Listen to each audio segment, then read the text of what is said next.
Em primeiro lugar, então, que bom que a OEA está fazendo a visita hoje ao Brasil. Mas é preciso recordar os motivos que levaram essa visita a acontecer. Nós tínhamos uma audiência pública que seria realizada em novembro do ano passado. Ela foi cancelada e depois, exatamente, postergada, pelo que nós entendemos, porque na informação oficial que nós recebemos não se falava em cancelamento, para que houvesse essa visita para o Brasil a convite do governo brasileiro.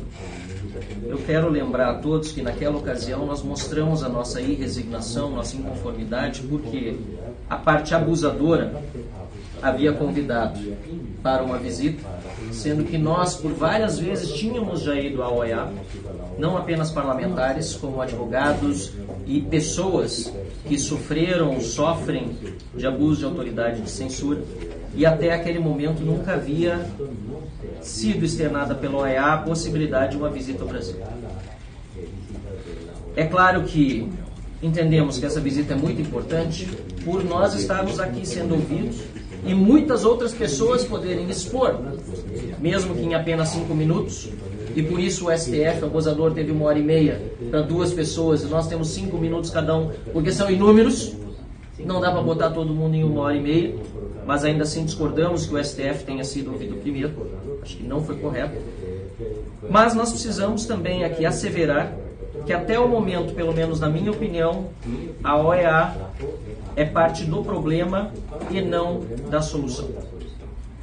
Nós estamos denunciando esses abusos há anos, e diferentemente do que ocorre em outros países, em que quando os violadores são de um determinado campo político e as vítimas de outro, que não de direito, a posição normalmente da OEA é muito mais rápida, nós temos farta documentação para passar. E nós vamos acrescentar a essa manifestação. No caso brasileiro, porém, a OEA não se manifestou oficialmente, pelo menos desde 2019, quando aconteceu essa matéria na revista Cruzoé, que foi definitivamente censurada, aliás, foi inicialmente censurada, mas depois, em virtude da reação da mídia, acabou não sendo mais, mas tantos outros foram censurados a posteriori. É importante até para botar os fatos em perspectiva, que lamentavelmente, pelo menos pelo que se acompanhou dos press releases, e foi pena que a reunião com o STF não tivesse a transparência que essa aqui está tendo, que é mentira que apenas 120 pessoas tenham sido censuradas, como teriam dito os ministros do Supremo Tribunal Federal nos últimos anos. Só no ano passado o X disse que derrubou mais de 200 contas. E se acrescentarmos todos aqueles que hoje sofrem processos judiciais ilegais, inconstitucionais, abuso de autoridade, que sequer estão denunciados, mas não podem usar as redes sociais, nós estamos falando de milhares de pessoas hoje censuradas no Brasil. Para não falar do efeito que isso gera de autocensura no restante da população, que se vê amedrontada para se manifestar, seja em redes sociais, seja pessoalmente, contra um governo que está aliado com, nesse momento, a corte para perseguir opositores. E assim entro nos meus 2 casos concretos. Eu sou um opositor do governo Lula já de muito tempo, aliás, do PT, há muito mais tempo antes mesmo de Lula chegar na primeira vez à presidência da República em 2002. Eu fui censurado no X, e a ADF, que está aqui conosco, representa a mim e ao Partido Novo no caso do bloqueio do X do Brasil, que foi um escândalo internacional. O Brasil ficou ao lado apenas de 6 países que hoje censuram a plataforma X. Depois disso, fui perseguido pelo governo Lula e continuo por uma manifestação feita em tribuna denunciando abuso de autoridade e ilegalidades cometidas durante um processo envolvendo Felipe Martins. Protocolei uma medida cautelar na OEA, primeiro sobre o caso X, ela me foi negada, e no dia 18 de novembro protocolei sobre o caso da perseguição que ora sofre policial do Estado Policial de Lula e judicial do STF. E até o momento também, nesse caso pelo menos, não tenho resposta da OEA quanto à medida cautelar. Eu sou uma vítima de perseguição do Estado brasileiro representado pelo governo Lula e pelo Supremo Tribunal Federal. mas até o momento, apesar de uma medida cautelar ter sido protocolada no dia 18 de novembro, e já se vão mais de 2 meses, ainda não obtive retorno da Organização dos Estados Americanos. Eu quero concluir com perguntas ao relator, muito brevemente. Gostaria de saber se Felipe Martins, que originou, aliás, o processo que é feito contra mim por eu ter defendido, não a ele, mas o devido processo na condução do seu caso, se ele será ouvido pela comissão nesses dias que está aqui.